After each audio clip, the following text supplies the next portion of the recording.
ನಮಸ್ಕಾರ ಸ್ನೇಹಿತರೆ, welcome back to tech facts Kannada ಚಾನಲ್ಗೆ. ನಾನು ನಿಮ್ಮ ಮಂಜುನಾಥ್ ಶೆಟ್ಟಿ. ಸ್ನೇಹಿತರೆ, ಕರ್ನಾಟಕ ಸರ್ಕಾರದ ಆಹಾರ ಇಲಾಖೆ ಈಗಾಗಲೇ 2 ತಿಂಗಳ ಹಿಂದೆ 6 ರೂಲ್ಸ್ಗಳನ್ನು ಜಾರಿಗೊಳಿಸಿತ್ತು. ಆ 6 ರೂಲ್ಸ್ಗಳನ್ನು ಬ್ರೇಕ್ ಮಾಡಿದವರ ರೇಷನ್ ಕಾರ್ಡ್ ಏನಿದೆ, BPL ಕಾರ್ಡು, ಆ BPL ಕಾರ್ಡು ಕ್ಯಾನ್ಸಲ್ ಆಗುತ್ತೆ ಅಂತ ಹೇಳ್ಬಿಟ್ಟು ಮಾಹಿತಿ ನೀಡಿದರು. ಸೊ ಈಗ ಕರ್ನಾಟಕದಾದ್ಯಂತ ಇರುವಂಥ ಜನಗಳ ರೇಷನ್ ಕಾರ್ಡ್ ಏನಿದೆ, ಅದು ಎಷ್ಟು ಜನರದ್ದು ಈಗಾಗಲೇ ರೇಷನ್ ಕಾರ್ಡು ಕ್ಯಾನ್ಸಲ್ ಆಗಿದೆ. ಹಾಗೆಯೇ ಈ 6 ರೂಲ್ಸ್ಗಳು ಏನು, 6 ಮಾನದಂಡಗಳು ಏನೇನು ಕೊಟ್ಟಿದ್ರು ಅಂತೇಳ್ಬಿಟ್ಟು ಕೂಡ ಈ ವಿಡಿಯೋದಲ್ಲಿ ತಿಳ್ಕೊಳ್ಳೋಣ. ಈಗಾಗಲೇ ನಾನು ವಿಡಿಯೋ ಮಾಡಿ ನಿಮಗೆ ತಿಳಿಸಿದ್ದೆ. ಅವರು 2 ತಿಂಗಳ ಹಿಂದೆ ಯಾವಾಗ ಅನೌನ್ಸ್ ಮಾಡಿದ್ರು ಆಗಲೇ ನಿಮಗೆ ವಿಡಿಯೋ ಮಾಡಿ ತಿಳಿಸಿದ್ದೀನಿ. ತುಂಬ ಜನರು ಆ ವಿಡಿಯೋ ಕೂಡ ನೋಡದೇ ಇರೋರು ಈ ವಿಡಿಯೋದಲ್ಲಿ ತಿಳ್ಕೊಳ್ಬೋದು. ಸೊ ಯಾಕೆ ರೇಷನ್ ಕಾರ್ಡ್ನ ಕ್ಯಾನ್ಸಲ್ ಮಾಡ್ತಾರೆ, ಏನೇನು ರೂಲ್ಸ್ಗಳು ಅವರು ಹೇಳಿದ್ದಾರೆ ಅನ್ನೋದ್ರ ಬಗ್ಗೆ ಕಂಪ್ಲೀಟ್ ಆದಂಥ ಮಾಹಿತಿನ ಈ ವಿಡಿಯೋದಲ್ಲಿ ತಿಳ್ಕೊಳ್ಳೋಣ. ವಿಡಿಯೋನ ಎಲ್ಲೂ ಸ್ಕಿಪ್ ಮಾಡದೆ ಕೊನೆ ತನಕ ನೋಡೋದಕ್ಕೆ ಟ್ರೈ ಮಾಡಿ. ವಿಡಿಯೋನ ಸ್ಕಿಪ್ ಮಾಡಿ ನೋಡಿದ್ರೆ ನಿಮಗೆ ವಿಡಿಯೋ ಕಂಪ್ಲೀಟಾಗಿ ಅರ್ಥ ಆಗಲ್ಲ. ಓಕೆ ಸ್ನೇಹಿತರೆ, ನೀವಿನ್ನೂ ಯಾರ್ಯಾರು ನನ್ನ ಚಾನಲ್ನ ಸಬ್ಸ್ಕ್ರೈಬ್ ಮಾಡಿಲ್ಲೋ ಪ್ಲೀಸ್ ಸಬ್ಸ್ಕ್ರೈಬ್ ಮಾಡಿ, ಪಕ್ಕದಲ್ಲಿರುವಂಥ ಬೆಲ್ಲೈಕನ್ನ ಪ್ರೆಸ್ ಮಾಡಿ. ಈ ವಿಡಿಯೋ ನಿಮಗೆ ಇಷ್ಟ ಆಗ್ತಾ ಇದ್ದರೆ ಒಂದು ಲೈಕ್ ಮಾಡಿ, ಸಾಧ್ಯವಾದಷ್ಟು ನಿಮ್ಮ ಸ್ನೇಹಿತರಿಗೆ ಈ ವಿಡಿಯೋನ ಶೇರ್ ಮಾಡಿ, ಅವರಿಗೂ ಕೂಡ ಈ ವಿಡಿಯೋದಿಂದ ಹೆಲ್ಪ್ ಆಗಲಿ ಅಂತ ಹೇಳ್ತಾ ವಿಡಿಯೋನ ಶುರು ಮಾಡೋಣ ಬನ್ನಿ. ಸ್ನೇಹಿತರೆ, ಮೊದಲನೇದಾಗಿ ಈಗಾಗಲೇ ಕರ್ನಾಟಕ ರಾಜ್ಯದಲ್ಲಿರುವಂತಹ ಆಹಾರ ಇಲಾಖೆ ಏನಿದೆ, ಆ ಆಹಾರ ಇಲಾಖೆ ಈಗಾಗಲೇ 2 ತಿಂಗಳ ಹಿಂದೆಯೇ 6 ಮಾನದಂಡಗಳನ್ನು ವಿಧಿಸಿದೆ. ಸೊ ಈ 6 ರೂಲ್ಸ್ಗಳು ಏನು ಅಂತ ಹೇಳ್ಬಿಟ್ಟು ಮೊದಲನೇದಾಗಿ ತಿಳ್ಕೊಳ್ಳೋಣ. ಹಾಗೆಯೇ ಈ 6 ರೂಲ್ಸ್ಗಳನ್ನು ಬ್ರೇಕ್ ಮಾಡಿದ್ರೆ ನಿಮಗೆ ರೇಷನ್ ಕಾರ್ಡು ಕ್ಯಾನ್ಸಲ್ ಆಗುತ್ತೆ, ಜೊತೆಗೆ ದಂಡ ಕೂಡ ವಿಧಿಸ್ತೀವಿ ಅಂತ ಹೇಳ್ಬಿಟ್ಟು ಕೂಡ ಮಾಹಿತಿ ನೀಡಿದ್ರು. ಓಕೆ, ಈಗ ಮೊದಲನೇದಾಗಿ ಯಾವ ರೂಲ್ಸ್ಗಳನ್ನು ಬ್ರೇಕ್ ಮಾಡಿದ್ರೆ ನಿಮಗೆ ರೇಷನ್ ಕಾರ್ಡ್ ಕ್ಯಾನ್ಸಲ್ ಆಗುತ್ತೆ ಅಂತ ತಿಳ್ಕೊಳ್ಳೋಣ. ನಗರ ಪ್ರದೇಶದಲ್ಲಿ ನೀವು ಮನೆಯನ್ನು ಹೊಂದಿದ್ರೆ 1000 ಸ್ಕ್ವೇರ್ ಫೀಟ್ಗಿಂತ ಜಾಸ್ತಿ ವಿಸ್ತೀರ್ಣ ಹೊಂದಿರಬಾರ್ದು. ಸೊ ನಗರ ಪ್ರದೇಶದಲ್ಲಿ ಸಿಟಿಯಲ್ಲಿ ನೀವೇನಾದರೂ ಮನೆ ತೊಗೊಂಡಿದ್ರೆ ಅದು 1000 ಸ್ಕ್ವೇರ್ ಫೀಟ್ಗಿಂತ ಜಾಸ್ತಿ ಇರಬಾರ್ದು ಸ್ನೇಹಿತರೆ. ಈಗಾಗಲೇ 30-40 ಸೈಟ್ ತೊಗೊಂಡ್ರು 1200 ಸ್ಕ್ವೇರ್ ಫೀಟ್ ಆಗುತ್ತೆ, ಅದಕ್ಕಿಂತಲೂ ಕಡಿಮೆ ಇರಬೇಕು. 1000 ಸ್ಕ್ವೇರ್ ಫೀಟ್ಗಿಂತ ಜಾಸ್ತಿ ಇದ್ದರೆ ನಿಮ್ಮ ರೇಷನ್ ಕಾರ್ಡು ಕ್ಯಾನ್ಸಲ್ ಆಗುತ್ತೆ ಸ್ನೇಹಿತರೆ. ಓಕೆ ಸ್ನೇಹಿತರೆ, 2ನೇ ಮಾನದಂಡ ಬಂದು ಯಾವುದೇ ಸರ್ಕಾರಿ ಉದ್ಯೋಗದಲ್ಲಿ ಇರಬಾರ್ದು. ಮನೆಯಲ್ಲಿರುವಂಥ ಪ್ರತಿಯೊಬ್ಬರು ಕೂಡ ಸದಸ್ಯರು ಕೂಡ, ಮನೆ ಯಜಮಾನಿ ಹಾಗೆಯೇ ಮನೆಯಲ್ಲಿರುವಂಥ ಸದಸ್ಯರು ಕೂಡ ರೇಷನ್ ಕಾರ್ಡಲ್ಲಿ ಯಾರ್ಯಾರು ಇದ್ದೀರೋ ಅದರಲ್ಲಿ ಒಬ್ಬರು ಕೂಡ ಸರ್ಕಾರಿ ಉದ್ಯೋಗದಲ್ಲಿ ಇದ್ದರೆ ನಿಮ್ಮ ರೇಷನ್ ಕಾರ್ಡು ಕ್ಯಾನ್ಸಲ್ ಆಗುತ್ತೆ.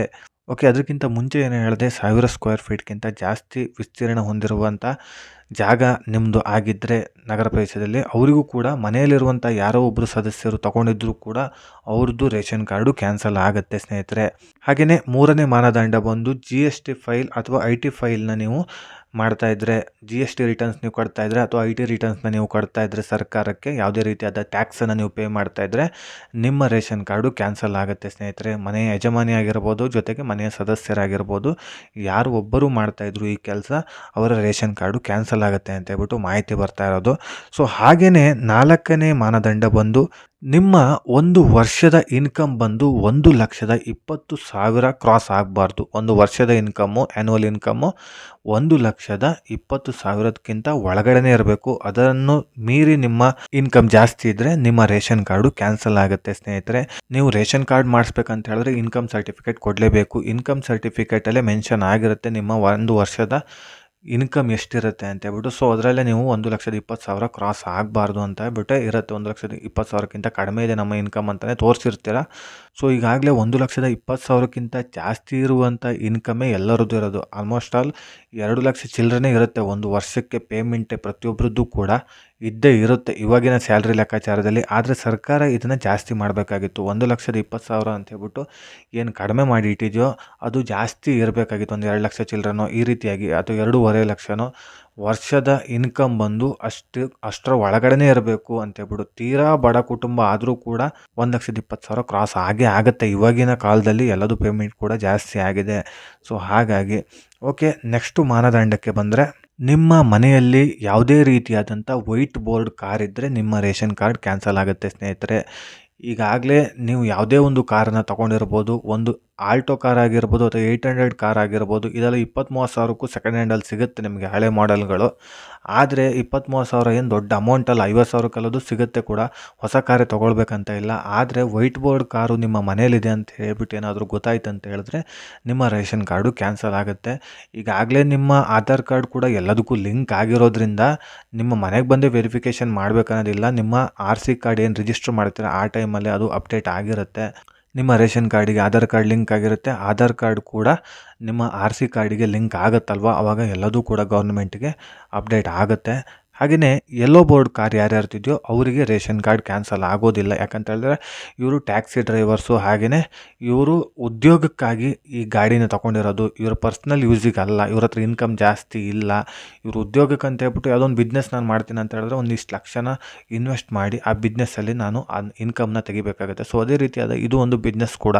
ಇದು ಅವ್ರು ಏನು ಅಮೌಂಟ್ ಅದು ಹಾಕಿದಾರೋ ಸಾಲ ರೂಪದಲ್ಲಾದ್ರು ತೊಗೊಂಡಿರ್ಬೋದು, ಬ್ಯಾಂಕಲ್ಲಾದ್ರು ಸಾಲ ಮಾಡಿ ಯಾರು ತೊಗೊಂಡಿರ್ಬೋದು, ಅಥವಾ ಕೈ ಸಾಲದಲ್ಲಾದ್ರು ಅವ್ರು ತೊಗೊಂಡಿರ್ಬೋದು ಆ ಕಾರನ್ನು. ಆದರೆ ಅವ್ರ ಸ್ವಂತ ಓನ್ ಪರ್ಪಸ್ಸಿಗೆ ಅದನ್ನು ತೊಗೊಂಡಿರೋದಲ್ಲ, ಬಾಡಿಗೆ ಹೊಡೆಯೋದಕ್ಕಂತ. ಅವರಿಗೊಂದು ಉದ್ಯೋಗ ಬೇಕು, ಆ ಉದ್ಯೋಗಕ್ಕೋಸ್ಕರ ಅವರು ಅದನ್ನು ತೊಗೊಂಡಿದ್ದಾರೆ ಆ ಕಾರ್ನ ಅನ್ನೋದಕ್ಕೋಸ್ಕರ. ಯೆಲ್ಲೋ ಬೋರ್ಡು ಕಾರ್ ಯಾರ್ಯಾರ್ದಿದೆಯೋ ಅವರೆಲ್ಲರಿಗೂ ಕೂಡ ರೇಷನ್ ಕಾರ್ಡ್ ಕ್ಯಾನ್ಸಲ್ ಮಾಡೋದಿಲ್ಲ ಅಂತೇಳ್ಬಿಟ್ಟು ಸರ್ಕಾರ ಹೇಳಿರೋದು. ಹಾಗೆ ಕೂಡ ಯೆಲ್ಲೋ ಬೋರ್ಡ್ ಇರೋರು ಯಾರ್ದು ಕೂಡ ಕ್ಯಾನ್ಸಲ್ ಆಗಿಲ್ಲ ರೇಷನ್ ಕಾರ್ಡು. ಜೊತೆಗೆ 6ನೇ ಮಾನದಂಡ ಬಂದು ನಿಮ್ಮ ಹತ್ರ 7 ಎಕರೆಗಿಂತ ಹೆಚ್ಚಿನ ಒಣ ಭೂಮಿನ ಹೊಂದಿದ್ರೆ, ಸ್ನೇಹಿತರೆ ನಿಮ್ಮ ಮನೆಯಲ್ಲಿ ಯಾರಾದರೂ ಹಿರಿಯರಾಗಿರ್ತಾರೆ, ಅವರು ಕೊಟ್ಟಿರ್ತಾರೆ ಅಜ್ಜನಿಂದ ಅಪ್ಪನಿಗೆ, ಅಪ್ಪನಿಂದ ನಿಮಗೆ, ಈ ರೀತಿಯಾಗಿ ಡಿವೈಡ್ ಆಗಿ ನಿಮ್ಮ ಹತ್ರ 7 ಎಕರೆ ಜಮೀನಿದೆ, ಒಣಭೂಮಿ ಅಂತ ಇದೆ ಅಂತ ಹೇಳಿದ್ರೆ, ಅಥವಾ ಕೃಷಿಗೆ ಏನಾದರೂ ನೀವು ಯೂಸ್ ಮಾಡ್ತಾ ಇದ್ದೀರ ಅಂತ ಹೇಳಿದ್ರೆ, ಅದಕ್ಕಿಂತ ಜಾಸ್ತಿ ಜಮೀನನ್ನು ನೀವು ಹೊಂದಿದ್ರೆ 10 ಎಕರೆ 12 ಎಕರೆ ಈ ರೀತಿ, ಅಥವಾ 8 ಎಕರೆ ಕೂಡ ನೀವು ಹೊಂದಿದ್ರೆ ನಿಮ್ಮ ರೇಷನ್ ಕಾರ್ಡು ಕ್ಯಾನ್ಸಲ್ ಮಾಡ್ತೀವಿ ಅಂತೇಳ್ಬಿಟ್ಟು ಹೇಳ್ತಾ ಇದ್ದಾರೆ. 7 ಎಕರೆಗಿಂತ ಕಡಿಮೆ ಇದ್ದರೆ ನಿಮ್ಮ ಜಮೀನು ಅದು ನಿಮ್ಮ ಹೆಸರಲ್ಲೇ ರಿಜಿಸ್ಟರ್ ಆಗಿದ್ದರೆ 7 ಎಕರೆಗಿಂತ ಕಡಿಮೆ ಇದೆ ಅಂತ ಹೇಳಿದ್ರೆ ನಿಮಗೆ ಯಾವುದೇ ರೀತಿಯಾದ BPL ಕಾರ್ಡು ಕ್ಯಾನ್ಸಲ್ ಆಗೋದಿಲ್ಲ. 7 ಎಕರೆಗಿಂತ ಜಾಸ್ತಿ ಇದ್ದರೆ ಮಾತ್ರ ನಿಮಗೆ ನಿಮ್ಮ ರೇಷನ್ ಕಾರ್ಡು ಕ್ಯಾನ್ಸಲ್ ಮಾಡ್ತಾರೆ. ಸೊ ಕ್ಯಾನ್ಸಲ್ ಮಾಡಿ ಆದಮೇಲೆ ಅಲ್ಲಿ ನೀವು ರೇಷನ್ ತೊಗೊಳೋದಕ್ಕಂತ ಹೋದಾಗ ಇನ್ಯಾಕ್ಟಿವ್ ಅಂತ ಹೇಳ್ಬಿಟ್ಟು ತೋರಿಸ್ತಾ ಇರುತ್ತೆ. ನಿಮಗೆ ಯಾವುದೇ ರೀತಿಯಾದಂಥ ನೋಟಿಸ್ ಕೂಡ ಬಂದಿರಲ್ಲ, ನಿಮ್ಮ ಮನೆಗೆ ನೋಟಿಸ್ ಬಂದಿರಲ್ಲ, ಈಗ ನಿಮ್ಮ ರೇಷನ್ ಕಾರ್ಡ್ ಕ್ಯಾನ್ಸಲ್ ಆಗುತ್ತೆ ಅಂತ ಹೇಳ್ಬಿಟ್ಟು ಬಂದಿರಲ್ಲ ನೋಟಿಸು. ಆದರೆ ಸಡನ್ಲಿಯಾಗಿ ಗೌರ್ನಮೆಂಟಿಂದ ಲಾಕ್ ಮಾಡಿರ್ತಾರೆ, ಆಹಾರ ಇಲಾಖೆಯಿಂದನೇ ಲಾಕ್ ಮಾಡಿರ್ತಾರೆ, ನಿಮ್ಮ ರೇಷನ್ ಕಾರ್ಡಿನಲ್ಲಿ ಯಾವುದೇ ರೀತಿಯಾದ ರೇಷನ್ ಇನ್ನು ಮುಂದೆ ತೊಗೊಳ್ಬಾರ್ದು ಅಂತ ಹೇಳ್ಬಿಟ್ಟು. ಸೊ ಇದಿಷ್ಟು 6 ಮಾನದಂಡಗಳನ್ನೇನು ನೋಡಿದಿರೋ, ಯಾಕೆ ಈ 6 ಮಾನದಂಡಗಳನ್ನು ವಿಧಿಸಿದ್ದಾರೆ ಅಂತೇಳ್ಬಿಟ್ಟು ತಿಳ್ಕೊಳ್ಳೋದಾದರೆ, ತುಂಬ ಜನರದ್ದು ಈಗಾಗಲೇ ಅರ್ಹರಿರೋರಿಗೆ ರೇಷನ್ ಸಿಗೋದಕ್ಕಿಂತ ಜಾಸ್ತಿ ಅನರ್ಹ ಇರೋರಿಗೆ ರೇಷನ್ ಸಿಗ್ತಾ ಇದೆ. ಸೊ ಯಾರು ಅರ್ಹರಿದ್ದಾರೋ ಅವರಿಗೆ ರೇಷನ್ನ ನಾವು ಕೊಡಬೇಕು. ಅದನ್ನು ಬಿಟ್ಟು ಯಾರಿಗೆ ಅವಶ್ಯಕತೆ ಇಲ್ವೋ ಅವರಿಗೆ ನಾವು ರೇಷನ್ನ ಕೊಡ್ತಾ ಇದ್ದೀವಿ. ಅವ್ರಿಗೆ ಅವಶ್ಯಕತೆಯೇ ಇಲ್ಲ, ಅವರ ಇನ್ಕಮ್ ಜಾಸ್ತಿನೇ ಇದೆ, ಅವರು ಸ್ವಲ್ಪ ಶ್ರೀಮಂತರೇ ಇದ್ದಾರೆ. ಸೊ ಹಾಗಾಗಿ ಅವ್ರಿಗೇನಕ್ಕೆ ರೇಷನ್ನು ಸರ್ಕಾರದಿಂದ ಕೊಡಬೇಕು? ಬಡವರಲ್ಲ ಅವರೇನೋ, ಶ್ರೀಮಂತರೇ ಆಗಿದ್ದಾರೆ, ಯಾಕೆ ಕೊಡಬೇಕು ಅವರಿಗೆ? ಸುಮ್ಮನೆ ನಾವು ಸರ್ಕಾರದ ಖಜಾನೆಯಿಂದ ಖಾಲಿ ಮಾಡಿ ಯಾಕೆ ಕೊಡಬೇಕು ಅವರಿಗೆ? ಅಕ್ಕಿ ಆಗಿರ್ಬೋದು, ಈಗ ಹಣ ಕೂಡ ಬರ್ತಾಯಿದೆ, ಅದೆಲ್ಲದೂ ಕೂಡ ಯಾಕೆ ಕೊಡಬೇಕು? ಅದೇ ದುಡ್ಡನ್ನು ಬೇರೆ ಕಡೆ ಇನ್ವೆಸ್ಟ್ ಮಾಡ್ಬೋದು, ಬೇರೆ ಯಾವುದೋ ಒಂದು ಬಡ ಕುಟುಂಬಗಳಿಗೆ ಪರಿಹಾರ ನೀಡೋದಕ್ಕಾಗಿರ್ಬೋದು, ಬೇರೆ ರೀತಿಯಾಗಿ ಯಾವುದಕ್ಕಾದ್ರೂ ಒಂದು ಉಪಯೋಗಕ್ಕೆ ಬರುತ್ತೆ.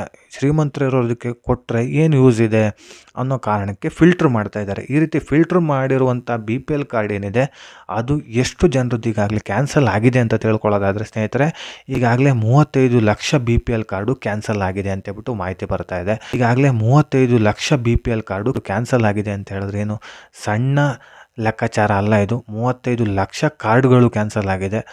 ಸೊ ನಿಮ್ಮದು ಕೂಡ ಕ್ಯಾನ್ಸಲ್ ಆಗ್ಬೋದು. ಆದರೆ ನಿಮಗೇನಾದರೂ ಕ್ಯಾನ್ಸಲ್ ಆದರೆ ನಿಮಗೆ ಅಲ್ಲಿ ಗೊತ್ತಾಗುತ್ತೆ, ನೀವು ರೇಷನ್ ತೊಗೊಳೋದಕ್ಕೆ ಏನು ರೇಷನ್ ಡಿಪೋ ಅಥವಾ ನ್ಯಾಯಬೆಲೆ ಅಂಗಡಿ ಏನು ಹೋಗ್ತಿರೋ ಅಲ್ಲೇ ಗೊತ್ತಾಗುತ್ತೆ ನಿಮಗೆ ರೇಷನ್ ಸಿಗೋದಿಲ್ಲ ಅಂತ ಅವರೇ ಹೇಳ್ತಾರೆ. ಆ ರೀತಿ ಏನಾದರೂ ಕ್ಯಾನ್ಸಲ್ ಆದರೆ ಮಾತ್ರ ನಿಮಗೆ ರೇಷನ್ ಕಾರ್ಡ್ ನಿಮಗೆ ಕ್ಯಾನ್ಸಲ್ ಆಗೋದು. ಬಟ್ ಅಲ್ಲಿ ತನಕನೂ ಕೂಡ ನಿಮ್ಮ ಡಾಕ್ಯುಮೆಂಟ್ಸ್ ವೆರಿಫಿಕೇಷನ್ ಆಗದೇ ಅವರು ರೇಷನ್ ಕಾರ್ಡ್ನ ಕ್ಯಾನ್ಸಲ್ ಮಾಡೋದಿಲ್ಲ.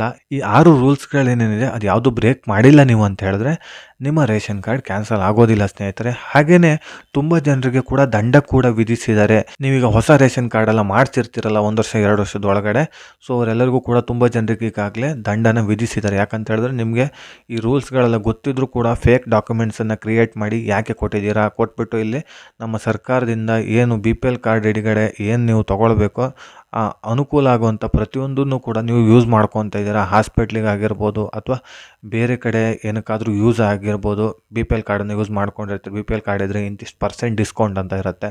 ಸರ್ಕಾರದ ಕೆಲವೊಂದು ಹಾಸ್ಪಿಟ್ಲಲ್ಲಿ ಆಗಿರ್ಬೋದು, ಮೆಡಿಸಿನ್ಗಳು ತೊಗೊಳ್ಳೋದಾಗಿರ್ಬೋದು, ಈ ರೀತಿಯಾಗಿ ಅಥವಾ ಪ್ರತಿ ತಿಂಗಳು ಅಕ್ಕಿ ಬರೋದಾಗಿರ್ಬೋದು, ಈ ರೀತಿ ನೀವು ಯೂಸ್ ಮಾಡ್ಕೊತಾ ಇದ್ದೀರಾ. ನೀವು ಫೇಕ್ ಡಾಕ್ಯುಮೆಂಟ್ಸ್ ಕೊಟ್ಬಿಟ್ಟು ನಿಮ್ಮ ಇನ್ಕಮ್ ಬಂದು ಇಷ್ಟೊಂದು ಜಾಸ್ತಿ ಇದೆ, ಮನೆ ತುಂಬ ಕಾರಿದೆ, ದೊಡ್ಡ ಬಂಗ್ಲಾ ಇದೆ, ಎಲ್ಲದೂ ಇದೆ, ಆದರೆ ನೀವು ಯಾಕೆ ಬಿ ಪಿ ಎಲ್ ರೇಷನ್ ಕಾರ್ಡಿಗೆ ಅಪ್ಲೈ ಮಾಡಿದ್ದೀರಾ ಅನ್ನೋ ಕಾರಣಕ್ಕೆ ಕೆಲವೊಂದಿಷ್ಟು ಜನರಿಗೆ ದಂಡ ಕೂಡ ವಿಧಿಸಿದ್ದಾರೆ ಸ್ನೇಹಿತರೆ. ಸೊ ಸ್ನೇಹಿತರೆ, ನೀವು ರೇಷನ್ ಕಾರ್ಡ್ ಕ್ಯಾನ್ಸಲ್ ಆಗುತ್ತೇನೋ ಅಂತ ಭಯದಲ್ಲಿ ಇರಬೇಡಿ. ಕ್ಯಾನ್ಸಲ್ ಆದರೆ ಗೊತ್ತಾಗುತ್ತೆ. ಅಲ್ಲಿ ತನಕ ಕೂಡ ನಿಮಗೆ ಪ್ರತಿ ತಿಂಗಳು ಏನು ಹಣ ಬರ್ತಾ ಇದೆಯೋ ನಿಮ್ಮ ಅಕೌಂಟಿಗೆ, ಆ ಹಣನ ನೀವು ರಿಸೀವ್ ಮಾಡ್ಕೊಳ್ಳಿ.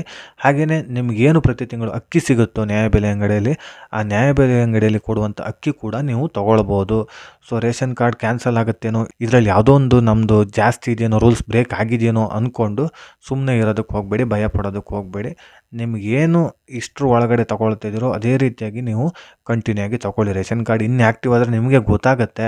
ನ್ಯಾಯಬೆಲೆ ಅಂಗಡಿಗೆ ಹೋದಾಗ ಅಲ್ಲೇ ಹೇಳ್ತಾರೆ. ಸೊ ಅಲ್ಲಿ ತನಕ ಕೂಡ ನೀವು ಏನನ್ನು ನೀವು ತೊಗೊಳ್ತಾ ಇದ್ದೀರೋ ಇಷ್ಟು ಟೈಮು ಅದನ್ನೆಲ್ಲದೂ ತೊಗೊಳ್ಳಿ. ಹಾಗೆಯೇ ಸ್ನೇಹಿತರೆ, ನಿಮ್ಮ ರೇಷನ್ ಕಾರ್ಡಿಗೆ ಈಗಾಗಲೇ ಆಧಾರ್ ಕಾರ್ಡ್ ಲಿಂಕ್ ಆಗಿರುತ್ತೆ. ಆಧಾರ್ ಕಾರ್ಡ್ ಕೂಡ ಪ್ರತಿಯೊಂದಕ್ಕೂ ಲಿಂಕ್ ಆಗಿರುತ್ತೆ. ನೀವೊಂದು ಜಾಗ ತಗೊಳ್ಬೇಕಂತ ಹೇಳಿದ್ರೆ ಅದಕ್ಕೆ ಆಧಾರ್ ಕಾರ್ಡ್ ಬೇಕೇ ಬೇಕು. IT ಅಥವಾ GST ಫೈಲ್ ರಿಟರ್ನ್ಸ್ ನಾವು ಕಟ್ತೀವಿ ಅಂತ ಹೇಳಿದ್ರು ಕೂಡ ಅದಕ್ಕೆ ಆಧಾರ್ ಕಾರ್ಡ್ ಬೇಕೇ ಬೇಕು. ಹಾಗೆಯೇ ನೀವೊಂದು ಕಾರ್ ತೊಗೊಳ್ಬೇಕಂತ ಹೇಳಿದ್ರು ಕೂಡ ಅದಕ್ಕೆ ಆಧಾರ್ ಕಾರ್ಡ್ ಬೇಕೇ ಬೇಕು. ಎಲ್ಲದಕ್ಕೂ ಆಧಾರ್ ಕಾರ್ಡು ಲಿಂಕ್ ಆಗಿರೋದ್ರಿಂದ ನಿಮ್ಮ ಡಾಕ್ಯುಮೆಂಟ್ಸನ್ನು ಅವರು ವೆರಿಫಿಕೇಷನ್ ಮಾಡೋದಕ್ಕೆ ಜಾಸ್ತಿ ಏನು ಕಷ್ಟನೇ ಆಗಲ್ಲ ಇವಾಗಿನ ಕಾಲದಲ್ಲಿ. ಪಾನ್ ಕಾರ್ಡು ಹಾಗೆ ಆಧಾರ್ ಕಾರ್ಡ್ ಎರಡಿದೆ ಅಂತ ಹೇಳಿದ್ರೆ ಅವ್ರು ಜಾತಕನೇ ತೆಗಿಬೋದು ಅಂತ ಹೇಳ್ಬೋದು. ಸೊ ಎಲ್ಲರದ್ದು ಕೂಡ ಎಷ್ಟು ಇನ್ಕಮ್ ಇದೆ, ಬ್ಯಾಂಕಲ್ಲಿ ಎಷ್ಟು ಅಕೌಂಟಲ್ಲಿ ದುಡ್ಡಿದೆ, ಎಲ್ಲದನ್ನೂ ಲೆಕ್ಕಾಚಾರನ ಗೌರ್ನಮೆಂಟ್ ಮಾಡುತ್ತೆ. ಸೊ ಇದೆಲ್ಲ ಲೆಕ್ಕಾಚಾರ ಹಾಕಿಯೇ ನಿಮ್ಮ ರೇಷನ್ ಕಾರ್ಡು ಇರಬೇಕಾ ಬೇಡವಾ, ಇವ್ರದ್ದು ಆ್ಯಕ್ಟಿವಲ್ಲೇ ಇರಲ್ಲ ಅಥವಾ ಇನ್ಆ್ಯಕ್ಟಿವ್ ಮಾಡಬೇಕಾ ಅನ್ನೋದು ಅವರ ಕೈಯಲ್ಲಿರುತ್ತೆ. ಓಕೆ ಸ್ನೇಹಿತರೆ, ಇದಿಷ್ಟು ಸರ್ಕಾರದ 6 ಮಾನದಂಡಗಳು ಏನು ವಿಧಿಸಿದೆಯೋ ಅದರ ಬಗ್ಗೆ ಮಾಹಿತಿನ ತಿಳಿಸುವಂಥ ಪ್ರಯತ್ನ ಮಾಡಿದ್ದೀನಿ. ಈ ವಿಡಿಯೋದಲ್ಲಿ ನಿಮಗೇನಾದರೂ ಡೌಟ್ಸ್ ಇದ್ದರೆ ನನ್ನ ಕಾಮೆಂಟ್ ಸೆಕ್ಷನಲ್ಲಿ ಕಾಮೆಂಟ್ ಮಾಡಿ. ಹಾಗೆಯೇ ಈ ವಿಡಿಯೋನ ತಪ್ಪದೇ ಸಬ್ಸ್ಕ್ರೈಬ್ ಮಾಡೋದನ್ನು ಮಾತ್ರ ಮರಿಬೇಡಿ. ಇದೇ ರೀತಿ ಇನ್ಫಾರ್ಮೇಟಿವ್ ವಿಡಿಯೋಂದಿಗೆ ನಾನು ಮುಂದಿನ ವಿಡಿಯೋದಲ್ಲಿ ಸಿಗ್ತೀನಿ. ಅಲ್ಲಿಯವರೆಗೂ ಧನ್ಯವಾದಗಳು.